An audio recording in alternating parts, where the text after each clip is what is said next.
Halo anak-anak kelas 3A. Hari ini kita sudah mulai pembelajaran untuk tema 1, subtema 1 tentang ciri-ciri makhluk hidup. Hari ini kita akan belajar tentang bunyi panjang dan pendek lagu kupu-kupu yang lucu, menemukan kata baru tentang ciri-ciri makhluk hidup. Mari berlatih bernyanyi lagu kupu-kupu dengan panjang dan pendek bunyi yang benar.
Pada lagu kupu-kupu yang lucu, kamu dapat membedakan antara bunyi panjang dan bunyi pendek pada lagu itu. Nah, ketika bunyi panjang, kita tandai dengan garis panjang di bawah kata yang akan dinyanyikan. Kalau bunyi pendek, kita tandai saja dengan titik. Jadi, seperti pada gambar berikut. Pada lafal kupu-kupu yang lucu. Bagaimana cara menyanyikannya? Ya, lafal ku pertama mempunyai garis panjang, berarti ku pertama dibaca panjang. Kupu-kupu yang lucu. Nah, ketika sudah dinyanyikan, kamu dapat membedakan mana bunyi panjang dan mana bunyi pendek. Nah, bagaimana? Sudah paham kan tentang bunyi panjang dan bunyi pendek sebuah lagu? Mari kita nyanyikan bersama sekali lagi.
Tadi kamu sudah mempelajari tentang cara menyanyikan lagu kupu-kupu yang lucu.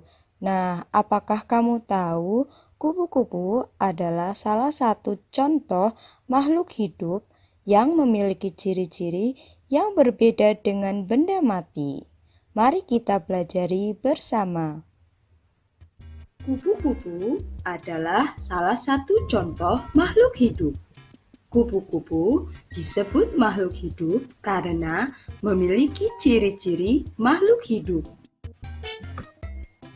Mari kita pelajari ciri-ciri makhluk hidup dan temukan kata-kata baru di dalamnya. Apa itu makhluk hidup?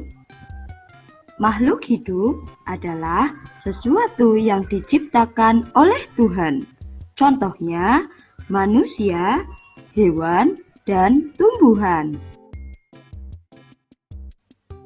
Ciri-ciri makhluk hidup. 1. Bernapas untuk mendapat oksigen. 2. Makan untuk mendapatkan energi. 3. Bergerak.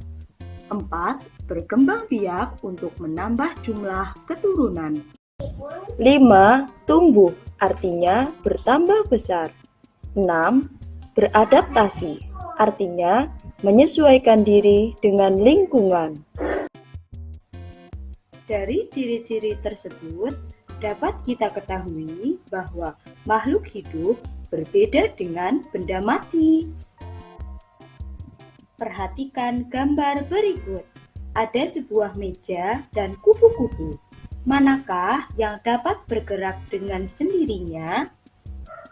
Kupu-kupu. Kupu-kupu dapat bergerak dengan sendirinya dengan sayap dan bagian tubuh lainnya, sedangkan meja tidak. Kupu-kupu membutuhkan makanan untuk mendapat energi, sedangkan meja tidak. Apakah meja dapat bertelur? Tidak. Ayam bertelur untuk berkembang biak agar jumlahnya bertambah banyak. Demikian penjelasan tentang ciri-ciri makhluk hidup. Nah, berdasarkan video yang sudah kalian saksikan tadi, kalian sudah mempelajari ciri-ciri makhluk hidup. Apa saja ciri-ciri makhluk hidup? Ciri-ciri makhluk hidup diantaranya yaitu 1. Bernafas, ya. Seluruh makhluk hidup ketika masih hidup pasti bernafas. Yang kedua, makan. Ayam, tumbuhan, manusia pasti membutuhkan makanan untuk energi kehidupan sehari-hari. Yang ketiga, yaitu bergerak. Yang keempat, yaitu berkembang biak untuk menambah jumlah mereka. Contoh, manusia melahirkan, ayam bertelur, kucing beranak, dan pohon kelapa bisa berbuah dan buahnya bisa tumbuh menjadi tanaman baru. Ciri-ciri yang kelima yaitu tumbuh. Seluruh makhluk hidup pasti mengalami pertumbuhan. Contohnya, anak ayam menetas dari sebuah telur, lalu tumbuh menjadi anak ayam, lalu tumbuh lagi menjadi ayam jago atau ayam betina yang besar. Nah, yang keenam adalah beradaptasi. Beradaptasi artinya bertahan dalam suatu lingkungan. Nah, contohnya daun pada pohon yang mengalami kekeringan pasti akan rontok untuk mengurangi penguapan. Nah, itulah contoh-contoh ciri-ciri makhluk hidup. Ciri-ciri makhluk hidup ini bisa digunakan untuk membedakan makhluk hidup dan makhluk tidak hidup. Contohnya makhluk hidup ada 3, hewan, tumbuhan, dan manusia. Nah, contoh makhluk hidup tadi sudah disebutkan. Sekarang contoh makhluknya tidak hidup. Nah, benda-benda yang di sekitar kita itu adalah makhluk tidak hidup atau benda tak hidup, ya. Sekian penjelasan untuk hari ini. Jangan lupa dikerjakan tugas yang sudah diberikan. Kita ketemu lagi besok. Wassalamualaikum warahmatullahi wabarakatuh.